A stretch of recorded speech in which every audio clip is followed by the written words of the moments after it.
No, I'm just really excited. I was eager to hear what you had to say. It was a very good start. Yeah, I just have a couple of announcements. So first of all, good afternoon. My name is Sean, and I usually introduce these shows. So if you have a cell phone, and please turn off your cell phones. So next Tuesday at noon, World War II hell ships. If you don't know what hell ships were, they very much were what they sound like. We had a gentleman here in Wheeling who died on one during World War II. The museum at Brooke County, at their library, the National American Defenders of Bataan and Corregidor, will be here to tell us all about those experiences, which are unpleasant. But it's an important thing to remember historically. On Wednesday evening in this room, 6 to 8 p.m., there's a seed swap. So we're starting a seed library, which is part of the new, what's the word I'm looking for? The new initiatives the library is launching.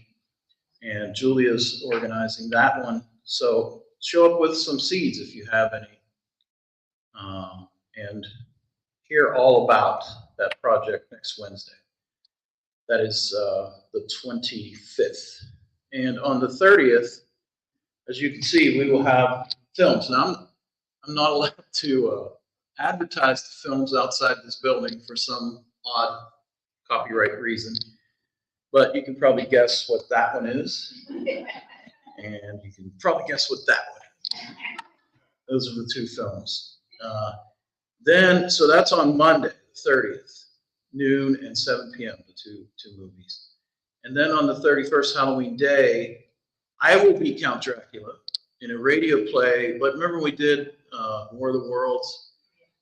Well, Orson Welles also wrote Dracula for Mercury on the air. And we'll be doing a rendition of that has been adapted for your hometown, Wheeling.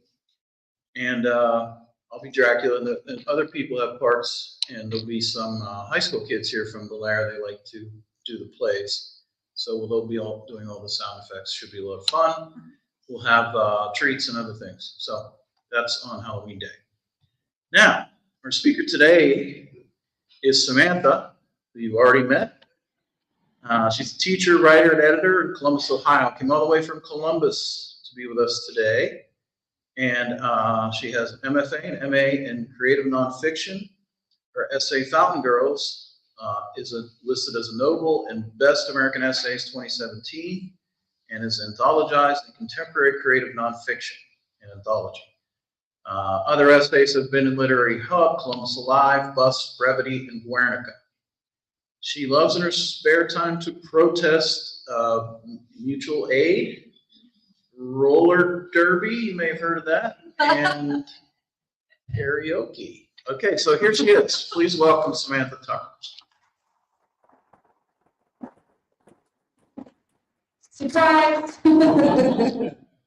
So, if it's okay with you guys today, I would like to read a selection from my book, but before that, I think we should probably talk about or unpack what exactly roller derby is. So, I'm going to give you a brief primer of the sport that I play. I'm repping my team today, Ohio Roller Derby. West Virginia does have a team.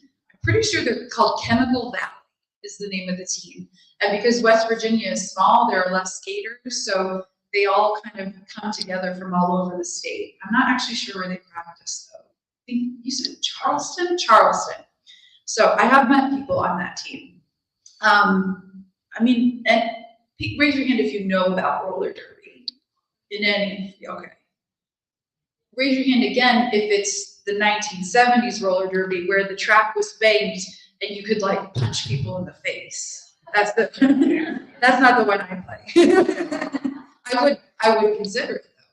So modern day roller derby started in 2005, 2004 in Texas, and it's a flat track sport. It is mostly women who play. There are men's teams, but there's roller derby and then there's men's roller derby. So it is one sport that really centers women, or trans people, non-binary people's experience, and they play the sport. So it's been around since the early 2000s, and it has evolved very quickly. There are now, I think, over 500 teams internationally. We're played on every single continent except Antarctica, but we'll get there. I heard that polar bears can skate. Hey, yeah, no, that was not a very good joke. Who can skate here? Some of you can't skate? Yeah, well then you're in. You've made the team. In roller derby, each team has 15 players on the team, and you field or you put 5 people on each team on the track at a time. So there are 4 players that are blockers on each team, and then a jammer. And the jammer has a star on their helmet. The jammer is who scores the points. There is no ball in roller derby. My father-in-law keeps asking me about the ball, and I want to say again, there is no ball in roller derby. So if my father-in-law asks, please tell him, because he's not getting it. So the blockers are trying to help their jammers through the path. And once the jammer, the person with the star on their helmet, gets through the first time, that's when they start scoring points. So for a 2-minute session called a jam, they're just racing each other. And these blockers are trying to stop this jammer, and these blockers are trying to stop this jammer, but we're also helping our jammer through. So if you're a blocker, like I'm a blocker, I'm trying to move people out of the way to help my jammer get through to score points, or trying to make sure the other jammer can't get past me. It is full contact. I once heard somebody describe it as rugby chess on wheels, which is pretty appropriate. Yeah, full contact, very strategic. You really have to pay attention to where everybody is on the track because you're playing offense and defense at the exact same time. So it's fast-paced.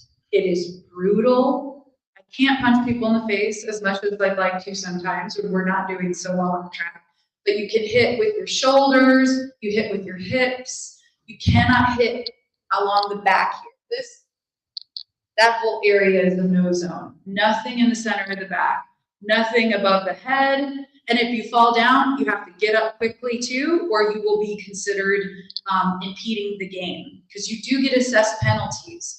If you hit people in a place you're not supposed to, you go to the penalty box for 30 seconds. If you fall on the track and you don't get up soon enough, you could go to the penalty box because you're interrupting gameplay. So that is a very quick primer of roller derby. Let's see if you have any questions so far. And maybe if we have time at the end, maybe we can try and pop some video up from YouTube. But do you have questions about roller derby? Yeah, back here. See, this is, now you know the culture. The thing about roller derby is we are fighting always to say we're a legitimate sport, but we still have this culture where we have our derby names, we wear interesting uniforms, things like that. So I do have a roller derby name. It's not 100% appropriate, but I will tell it to you since it's not soon, right? That'll work. So my roller derby name is Kegel Scout. Because, does everyone get it again? If you don't know what a Kegel is, I'm gonna let you Google it. Or you can ask Sean. Sean said he would answer questions that I can't answer. Is he listening? Sean? We'll ask him later. He said, I don't know. It's an exercise. It's an exercise. It is an exercise, yeah. So I had a brother who was in Boy Scouts and he was an Eagle Scout, and that was me teasing him. So I'm Eagle Scout. Anybody else? Yeah. We do not. We probably should. I don't know if you ever watched lacrosse, but lacrosse players, as they come into more modern times, they wear a ton of body armor. And I had a student that played, and I had not seen that before. But roller derby should probably start wearing that kind of pads. We do wear wrist guards. We wear elbow pads. We wear knee pads. We wear a helmet. We wear a mouth guard in case you get hit in the mouth. But otherwise, you're just hitting people with your shoulder. I mean, this one's torn, this one's torn. I have a lot of injuries. I have broken 2 vertebrae, and I'm still playing, and my mother is furious. I mean, she's okay. Any other questions? Yeah, back here.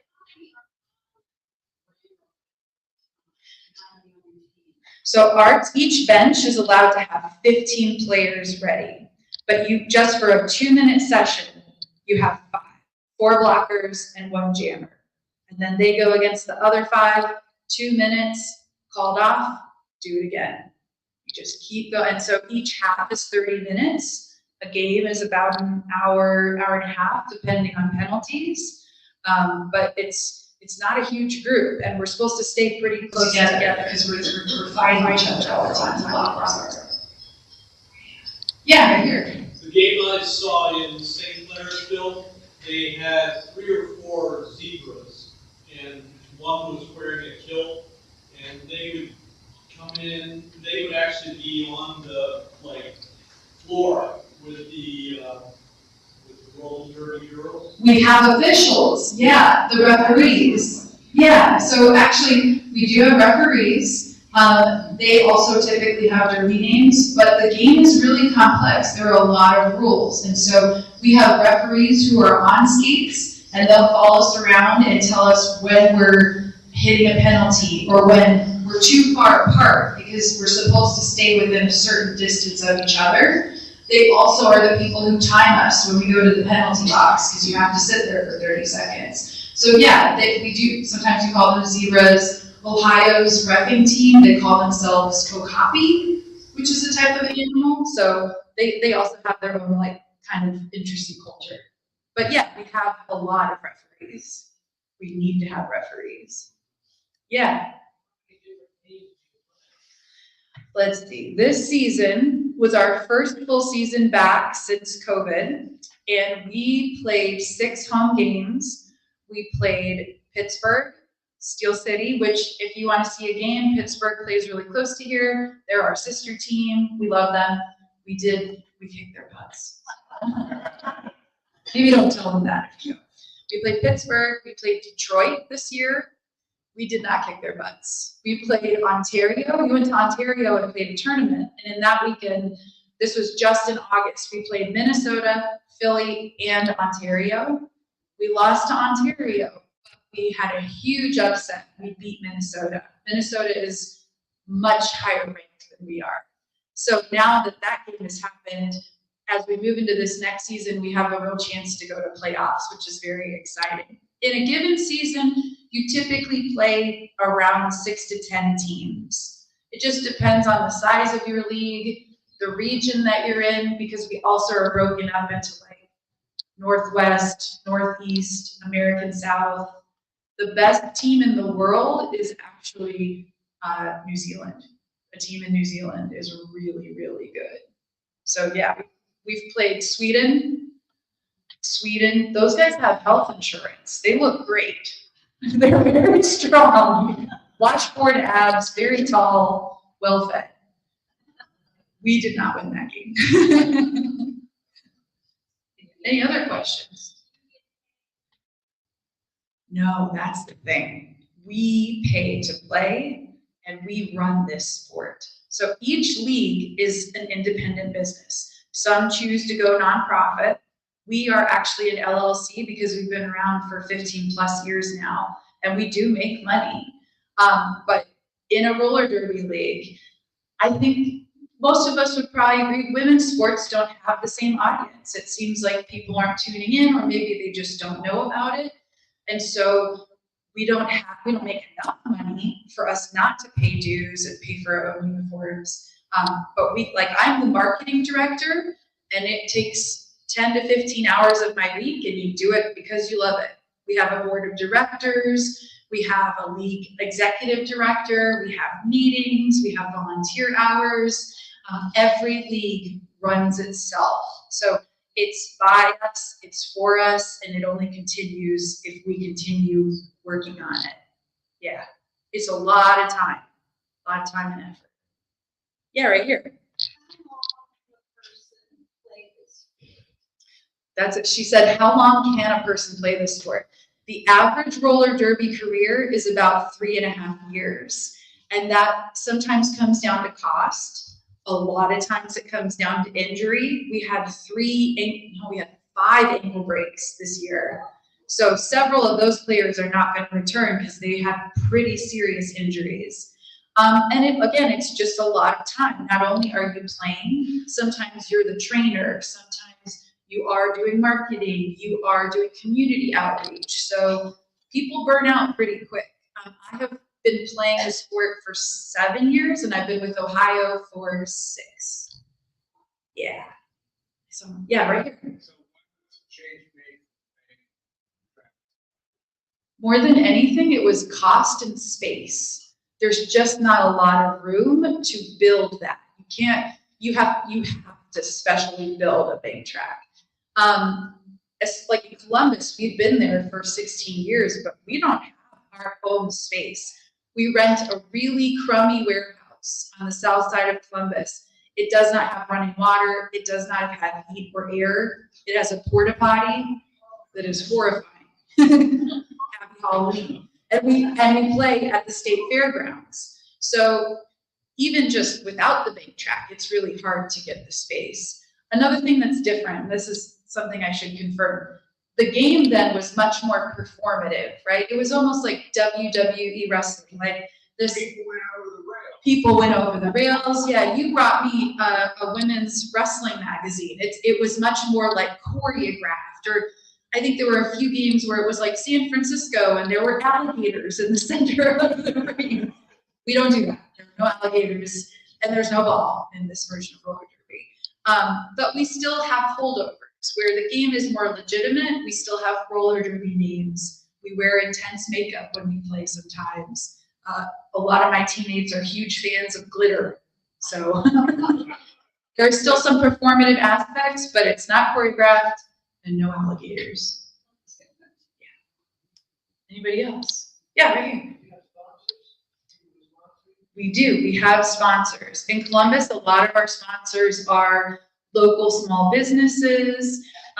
There's a company called Bruised Boutique, and they're online, and they sell all derby gear. So they sponsor us. They give us a discount because derby gear, all told, we're talking skates, knee pads, elbow pads, wrist guards, all of it.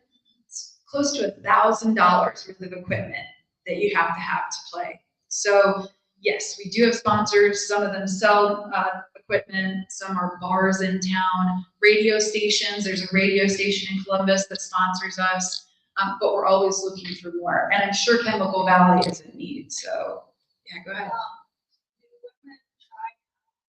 Yes. Yeah, so the question was, do people try out? We actually just had tryouts 2 weeks ago. So in a league, usually there is an A team, and that's the travel team. That's the team that plays competitively, and they can rank. They can be in the rankings internationally. Then there's the B team, or the minor league team, and they're all trying to get to the point where they can play for the all-star team. If you have enough people in your league, you have a C team and a rec league.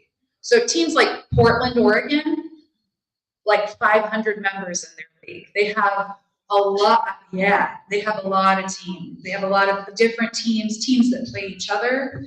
Ohio is a much smaller league. We have 30 players, but with last week's tryouts, we got 20 new players that came in. So the makeup of our teams are probably going to change quite a bit. And then in, I think, January, we will have tryouts again to see which team people's skills and abilities will allow them to play on. Yeah. Anybody else? Yeah, right here. All year round, or is it like 9 months? A typical season, and this is also different post-COVID, but a typical season for us is March through June or July, and then playoffs are usually right about now, September, October. Because of COVID, we actually played this year March through August, and late fall and winter is the off season. That's when teams take a break or they're doing conditioning off skates. because of COVID, playoffs are going to come a lot earlier next year. So I know there are a number of teams that are going to play through this season, either with local teams or each other, but they'll continue training because playoffs should be probably April or March, somewhere around that time. Yeah. Anybody else? Yeah, right here. Before the pandemic, we had a local team, Ohio Valley Roller Girls, Mm-hmm. and they practiced in Martinsburg, Ohio, played in St. Clairsville. Yes. Yes, sir. So what happened with them is they lost players, and so now people all over West Virginia have come together to try and make a new team. I have a friend who played for them whose name is Cruel Aid, like Kool-Aid, but cruel. She's actually very nice. Any other questions? So you all want to play at this point, right? How many vertebrae do we have? We have enough. Yeah. Okay, well then what I'd like to do is read you a chapter from the book. This section is kind of telling the story of me breaking my back a little bit, but really it's about why I came to roller derby, how I started playing the sport in the first place. If you meet roller derby players, I think we sound a little cultish. We are so dedicated to each other and to the sport and to our teammates. It sounds a little intense. And another thing you'll notice is a lot of people come to roller derby where they're having a place of transition in their life. A lot of times roller derby beginner stories are like, this really horrible thing happened to me and I wanted a change of pace, so I decided to drop $1,000 into roller. That's a common story. So one thing, a skater in Madison this year, we had a reading in Madison, and a skater said to us, I think people come to roller derby and they think it's therapy, which is not the case. They have to remember roller derby is therapeutic, but it is not therapy. So this story that I'm going to read is about how I joined roller derby, hurt myself, and immediately quit for several years until I eventually went back. So I'll read this to you now. This chapter is called False Start. If I had been told as a kid that someday I would break my back while consensually participating in a full contact sport, I would have guffawed. I don't use that word lightly. Guffaw feels like a clunky exaggeration in most contexts, but I know with complete certainty that had someone walked up to 5th grade me, a freckled bookworm with a snotty vocabulary and a nonstop craving for Cheetos Puffs, if someone had whispered, Sam, put down that book about the Bermuda Triangle, do I have a story for you? I would have guffawed. I would have brayed like a little blonde, clumsy, sports-avoidant donkey. I have tethered the worst period in my life to the best sport in the world because it's how I remember the time. Destruction, then derby. In 2008, the stock market crashed, so that was a thrill. My then fiance and I had left New York City for Colorado, hoping family proximity might insulate us from complete financial despair. I was 23 then and trying to plan a bargain bin wedding while applying to every single job available, and I couldn't land any of them. I had graduated from college in 2006 with a theater degree, I know. But in 2008, everyone was firing, no one was hiring, and ill-timed rhymes made everything that much worse. In 2008, the same year the rapper Flo Rida released the single Low, health insurance in America was as elusive and exotic as it had ever been, and many of us hung all our frantic hopes and dreams on the potential of our first Black president. Then, in the spring of 2008, just 2 weeks after I had abandoned my New York City dreams and returned to Colorado to mourn and reassess my life goals, my brother, Ronnie, was killed in Iraq. I thought of nothing else. The phrase on loop in my brain, as if I could make sense of it if I thought of it once more. My brother was killed in Iraq. My family was gutted. We had unquestioningly served in the military for more than 3 generations, not due to patriotism so much as inheritance. Both my grandmothers were war brides. They met my granddads while the men were on duty in Korea and Germany. Suddenly, everything I thought I understood stopped making sense. What does on duty mean if it's in the service of what could be state-sanctioned violence? How much say did my grandmothers have in their own lives when war was what made them poor, and war was also what provided their only opportunity for upward mobility? Would my family even exist without war?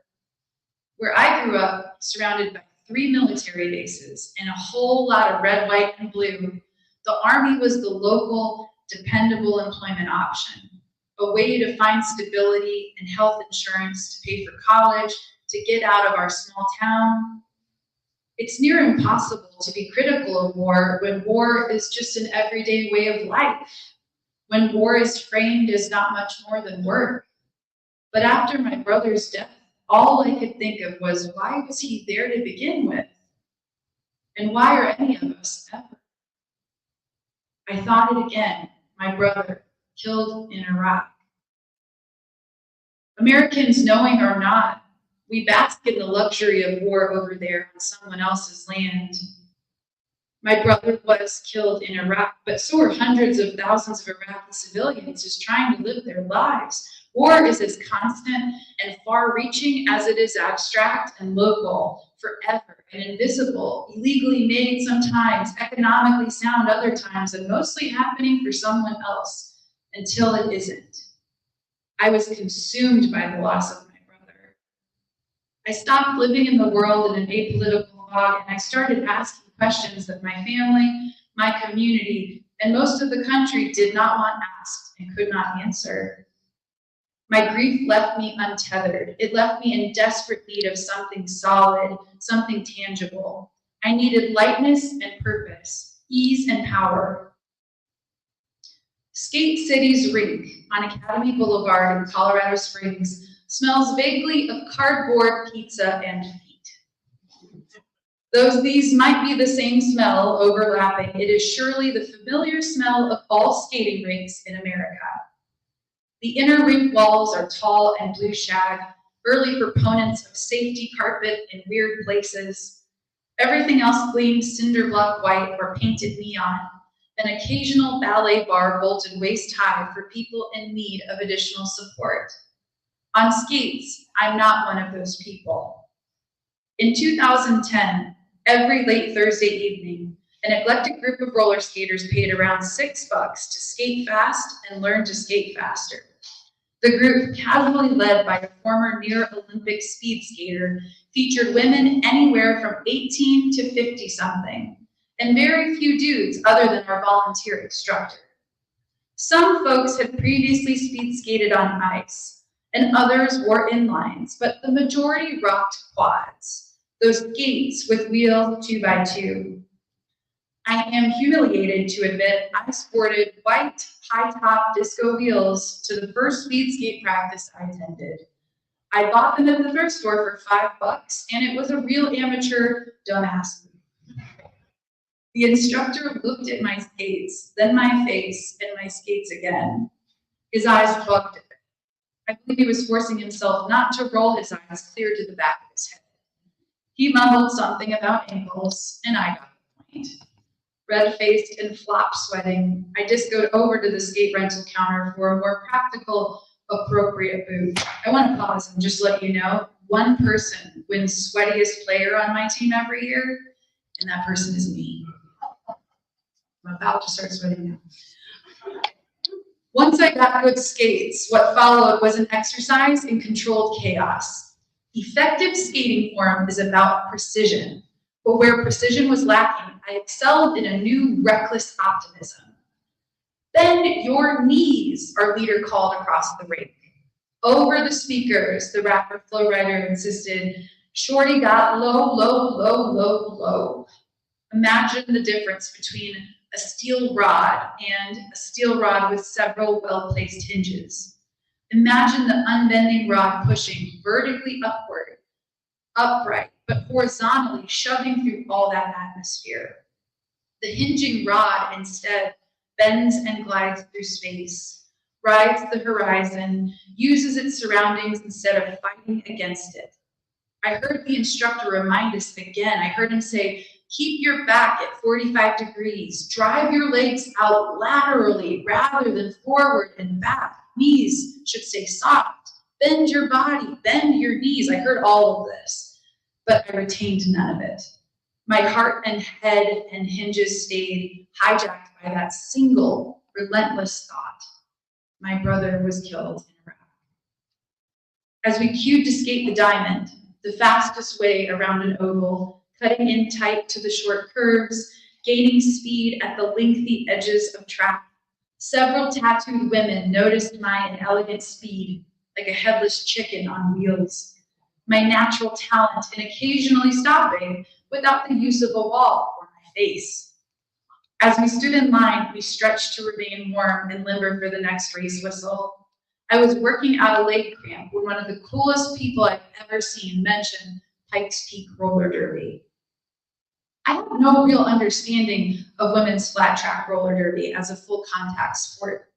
It was easy to get caught up in the attire, in the eyeliner and the stockings that are ripped, in the punny skater names, in the overall theatrical performativeness of the sport. But above all else, modern day roller derby is a rule-heavy, legitimate, and not performed full contact sport. This sport can be as physically and mentally demanding as, say, outpacing a global financial crisis or coping with the hideous fallout of war. But unlike money or justice, flat track roller derby is real, like real. So when the very cool women said something about tryouts, I wondered what it would be like to be somebody else, to not always be thinking, my brother, my brother. What if I looked like someone who said, I'm cool, I'm sexy, I'm sassy, and I will not hesitate to beat your ass. But the words sexy and sassy rounded out my very simple understanding of roller derby players. So when the very cool person added, tryouts are here at Skate City in just a month, I dared to picture myself as a derby player in a variety of situations. Me with a helmet covered in anti-war slogans, I guess, and maybe also a unicorn sticker. Me at a bar, clothed in punk rock, having survived great loss, but in a sexy ass-beating sort of way. I would be at tryouts, I said. And because I was 25 years old and lost and mourning my brother, I went home and I purchased $700 worth of gear with a credit card, equal to the amount of a month's rent in my subsidized apartment. I ordered Rydell quad skates and knee and elbow pads and wrist guards and a mouth guard. I ordered a sticker of a Gold Star flag, a military service flag, showing I lost my brother at war, a real conversation starter of a sticker, and I slapped it on top of a sleek black helmet. I was ready for combat, which is an inappropriate and ludicrous way to put things given my brother, Iraq, anti-war, radicalization, etc. But it's how I felt when I suited up and practiced skating in my dinky apartment's galley kitchen. I was ready for a potential new identity, even if I had to buy it in installments. My mother was extremely annoyed. You don't have health insurance, Sam, she said, and sighed as though she might blow the whole idea away altogether. My family was not doing well, all of us floundering to find a new normal in a world post-Ronnie. The toll his death took on my mom was beyond measure, and so we all did what we could do to soften other possible blows. The last thing I wanted was to create more worries for Mom. That said, I was determined to manage my own despair, even if it entailed new dangerous hobbies as a coping mechanism. I promised Mom I'd be careful. Reminded her I'd had no health insurance since I turned 18. Missing health insurance was no great deterrent. Being uninsured in America is as American as being uncritical of war in America. That's it. Thank you.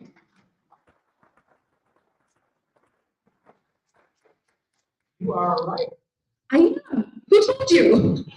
Thank you for saying that. Yeah, I bet you didn't expect that, right?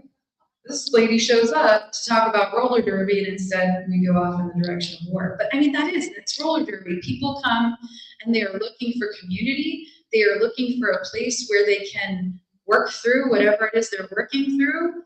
And for some reason, it really helps to hit other people. Sometimes. Do you know anything about the actual origins of roller derby? Yes. So, and this is the front of the book. We start with a kind of primer of when it all actually started. Was it the 50s? It was 1935. In Chicago. Just like you said, because you're from Chicago, right? Yeah, so it was a guy named Leo Seltzer. And Leo Seltzer was Depression era, and this was the first sport ever to feature men and women. Even from the beginning, roller derby was co-ed, or every gender. But the way that they would play it is the men would go first, then they'd come off the track, and then the women would go on and do their thing. And it started like a derby. It was an actual race. But the audience loved it when the skaters collided or hit each other. And so Leo Seltzer, and as the game evolved, they started to incorporate intentional hitting. They started to bring in the rugby full contact part of it. But yeah, Chicago, 1935. See, the Harlem Globetrotters also started in the 30s with a guy in Chicago, Abe Saperstein, and they were like partners at one. Leo and Abe. Yeah, and they were thinking of what can we do in the winter to keep people involved in sports and that type of thing. And before, there wasn't any, and the NFL was there, but college football was more popular than pro football. Yeah. So all it was baseball. This means all my favorite sports are like originating in Chicago. They were just looking for something to do, and they had a place called the Coliseum, trying to fill it during the winter months. So they needed to make some money. They were partners. Abe Saperstein and Abe Saperstein. Okay, I'm gonna look him up. And I didn't know the Harlem Globetrotters are that old either, from the 30s. Yeah. Thank you. Yeah, do you guys have any questions?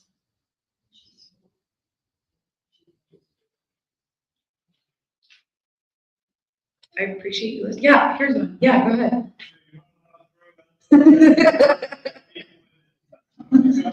No elbows. So yeah, actually this part of your arm you can't use it, not legal. You can't be grabbing onto people. You can't block from here over. So you'll get called a forearm, no clotheslining. You can use your wingspan. Here, so I'm gonna stand up here and just show you basically how I spend all of my time in roller derby. It's squat form, constant squatting.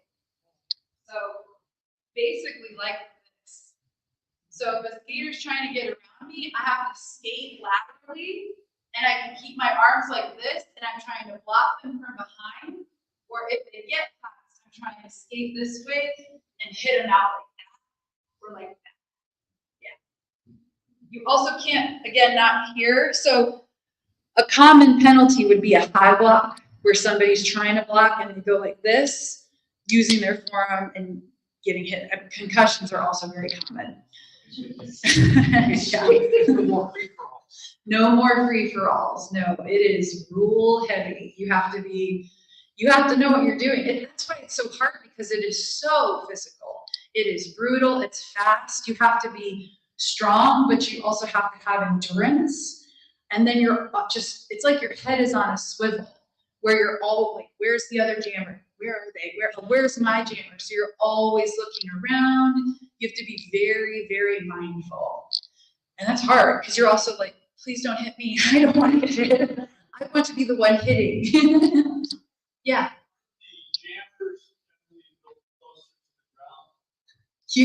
A lot of jammers are smaller, typically. Yeah, it really varies team to team. One of our jammers before the pandemic, she was 53 and she was I think on skates, she was 6 foot and she was our best jammer.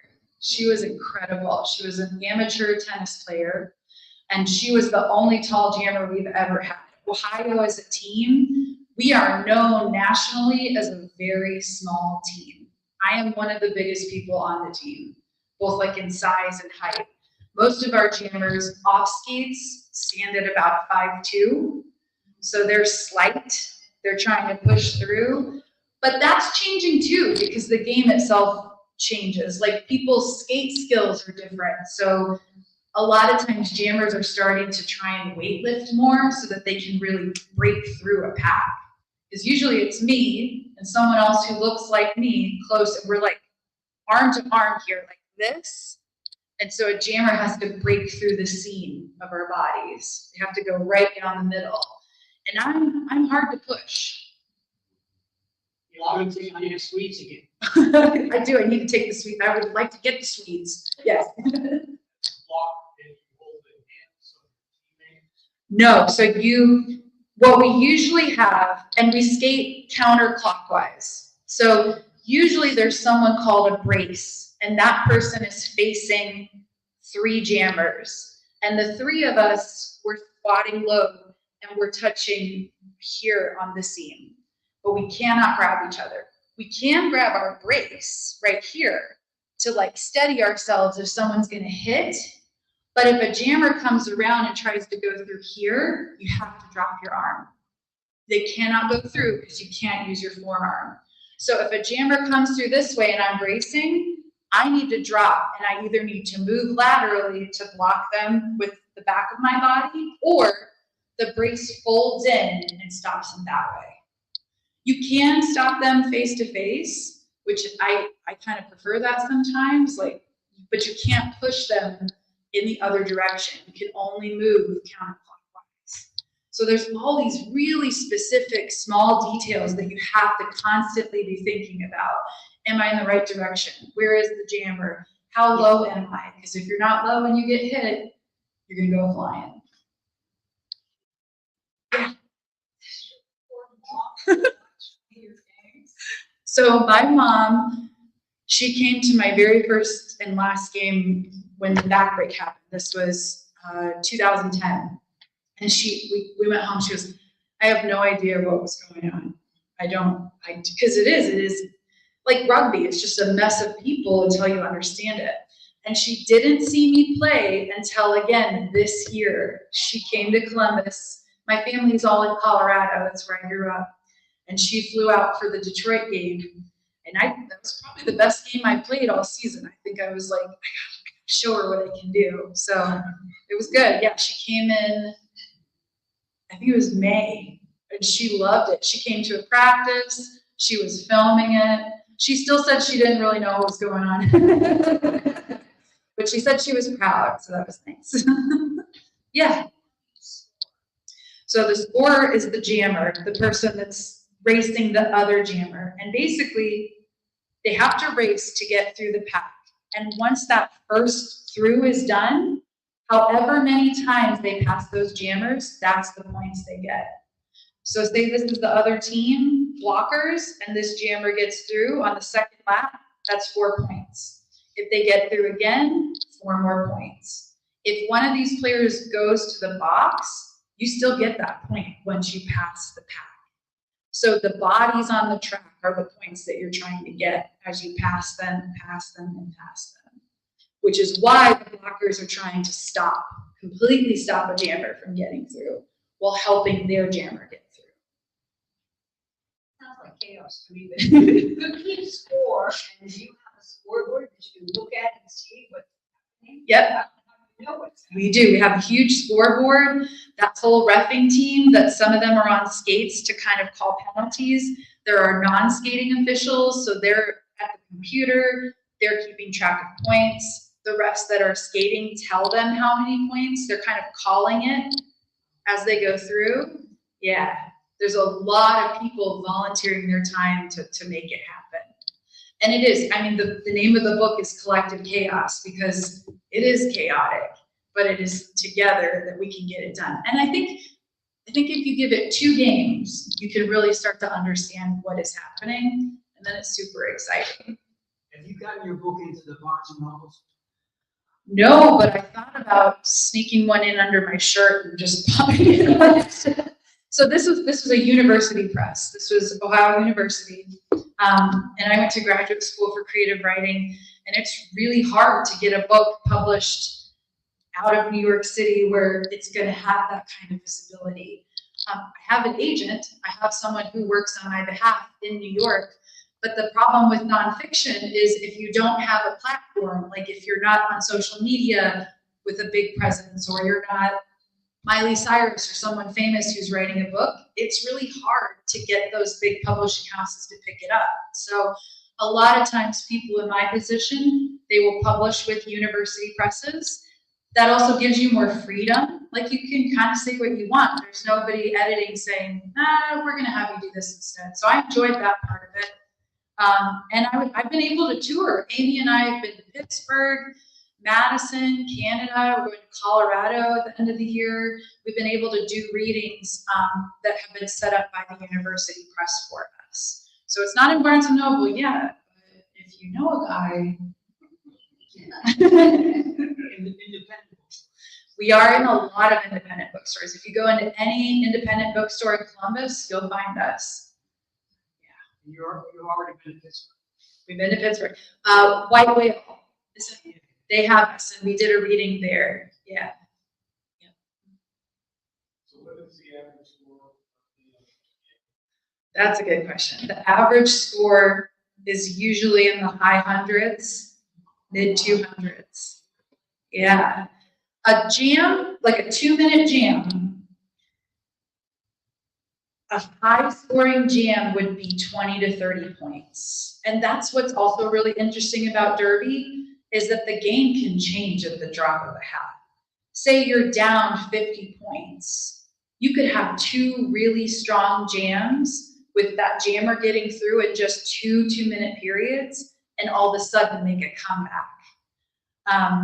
I've seen games where people are scoring close to the 400s. That was New York City, Gotham, playing Dayton, Ohio, and the spread was pretty gnarly. They were not anywhere ranked where close, but people are playing differently now. They're just playing when they can, because we paused for 2 years. We didn't play. All of women's flat track roller derby paused for 2 years to be safe.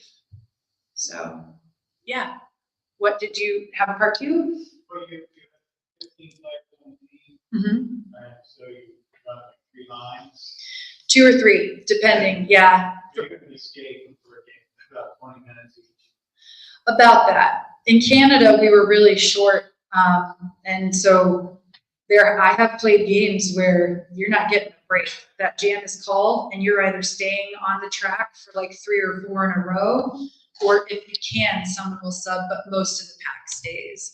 But most of the time, it's a 2 to 3. Yeah. Then we're gonna lose. They're gonna make me jam, and we're still gonna lose. Yeah. Here.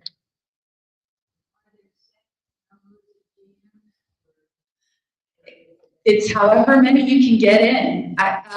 So this is where things get more specific, which I've left out some specifics. But every time you jam, one person is lead jammer. Whoever gets out first is called lead. This is what the ref will do, which means that person can call off the jam. So if you get lead, you're going to try and get through as many times and hope that your blockers stop the other person so that you can rack up the points. And once they do that, if they're like, oh, the other jammer is going to score, they'll call it. But only the lead can call it. Nobody else can. So sometimes a good strategy would be get through, get 8 points, call it. Get through, get 4 points, call it. My teammates call that eating the elephant, where it's a really close game and we're like, we're not going to try and run it up high in a jam. We're going to get those 4 points, stop the other jammer, and then call it to the next one. That strategy is about making their team tired, not giving them time to strategize and like find ways to stop us. Yeah, there's just so many different elements that you have to consider. Yeah, here. Is any of this international teams televised? We are not typically on television, but all over YouTube. If you go to YouTube and you put in WFTDA, Women's Flat Track Derby Association, you'll find all kinds of games. We did have a championship game a few years ago, and I think it was New York. They're called Gotham, and then Rose City, which is Portland. So New York City and Portland were playing, and they were supposed to air it live on ESPN2. And they bumped us. They put us on ESPN3 so that they could show live action cornhole. I'm not kidding. I wish that I was. Well, I mean, no offense, but if cornhole's not full contact, I'm not interested. Can you imagine? It was. And actually, there was another version called Roller Jam, and I used to play on Saturday mornings in the 90s. Amy, my co-author, she's about a decade older than I am, and that's really what drew her to the sport, was watching Roller Jam on Saturdays, where, you know, it's more choreographed and alligators, and then also like a heavy metal band playing at the halftime. That was how she got involved and thought about derby. Yeah. Any other questions? Did they show it on television, say, early 70s? Because I remember watching it with Yeah. Well, and he's probably more of an expert right now. But definitely Tokyo, San Francisco, and there were men's and women's teams. Sometimes they didn't wear helmets. They didn't wear a lot of protective gear, but I think some of that was also because it was choreographed. It was performance. They had the like railing. You'd flip over the railing. Yeah. Or I've seen one with a guy pick somebody up and throw. Which, yeah. So in the 70s version, you could whip the jammer around. We can still do that. Yeah, we can still do that. Yeah. If a jammer, so Big Rig is probably our best jammer on the team, and she is not big. She's actually very short, but she's really strong. She's really fast. So say she's coming up on an edge here. If I see her and reach back, I can help her gain speed around the track. So we still do whippets. And that's another, Whippet is a movie from 2006 that is about bank track roller derby. And that really saw a resurgence too. A lot of people watched that movie and were like, oh, I want to try this. Yeah. Yeah. Sorry, what was that? Yes, Drew Barrymore is in that one. Mm-hmm. Yeah. Yeah, right here. Yes. Is it rollerball? Or what is it called? See, this is. Saw Match Live now, very good Texas from New York. Oh, wow. It was New York and somebody, what was San Francisco? Turkey Western was there and all the big stars. Was it bank track? Yeah. If you, the pretty roller derby games, all kind of videos on the 60s and 70s. I was watching these games before the game. And the announcers are hilarious. Like they're really fun games to watch for sure. Yeah. And the Raquel Welch, is that rollerball? Is that the name? I think this is why my father-in-law insists that there is a ball roller derby. I think he's just thinking about Raquel Welch, actually. Yeah. That was the main character in Kansas City Mom. I don't know, actually. Anybody know who the main character in Kansas City Mom was? You? I think it was her. Okay, I'm gonna Google that. Kansas City Bomber. Do you guys want derby names now? Should we go around?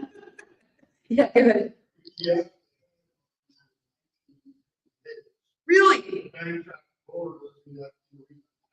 No Wow, way. this is the team. Okay. This was New Jersey versus, and one of our promoters who's the top 10 boxer had a connection. They brought him in, and you're right, it was a job. To build it. I'm pretty sure they would, if it was like the traveling teams, they would load it up on semis and bring the track. Yeah. Yes, it was a performance base. Yeah, it's just a lot of spaces are not large enough for that kind of a track. But it's a whole job. I've never skated on a big track. I would be hesitant to do so. I would feel like I would have less control, probably. Yeah. Yeah. When you pump somebody up, Mm-hmm. is your track defined? I mean, it's flat surface. So they have inbounds, outbounds. Yeah, we've got, so that's a whole production too. On a game day, we'll have, say the game doesn't start till 6. We have people at the state fairgrounds on this concrete floor, and they're doing the measurements by rope, and then they duct tape that rope down. And there are officials who throughout the game are going and fixing the rope because your skates sometimes tear it up. Every team has a different space. There are also teams in Canada that don't have concrete space. They have a sport court. So it's, I don't know if it's rubber, but the material is terrible. With roller derby tracks, you really want to have, you want it to be slicker because you want your wheel to kind of chatter. Like you want to be able to slow yourself. You don't want to just stop hard. That's when you break an ankle. So teams that have sport court, that you have to learn to skate differently. You have to have a different type of wheel. The place where we play at the state fairgrounds, in the winter, the concrete floor feels totally different than in the summer. So you have to really even understand what surface you're skating on because you'll change your wheels. You'll change the hardness or the grip of your wheel depending on that team's surface. Yeah. How often do you wear these They don't, but some of us are cheap and don't buy new wheels when we should. My wheels right now, I'm about due for a new pair, but the way that I skate as a blocker, I prefer my wheels to be a little stripped because I want to be able to like slide the skate. Like I'm really pushing all of my, like physically, I am digging into the floor so that someone can push me because we can't actually stop. The direction of play always has to continue. So say I catch somebody, I can't stop and hold them. That's breaking gameplay. But I can slide. So the goal is to like have them hard and like firm enough where they're pushing and I'm just kind of chattering forward. So really you should probably get new wheels once a year. That does not happen. Is the main brand in skates Chicago? No. One that's probably most popular right now is called Bont, and they're out of Australia. Actually, I just ordered a new boot, and I don't think it's getting shipped from Australia for a minute. It'll take some time. Used to be Chicago. Yeah, I'm sure. Sounds like Chicago. I was in Chicago a few weeks ago. It's a great sports town. It's a good town. Yeah. Okay, I think we're at time. We're at an hour. I would talk to you guys about roller derby forever. I really hope that you look up videos online. And thank you so much for your time. This was wonderful. Can I take a picture of us all together real quick? Do you mind if I take a selfie? I want to show my team.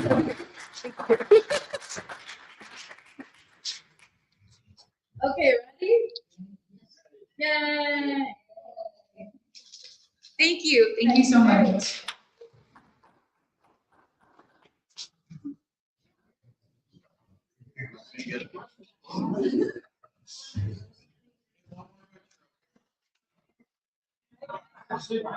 Hello, one more question. Everybody, something, put your hand up. There you go. Is that for your yearbook? You Yeah, thank you for having me. Yeah.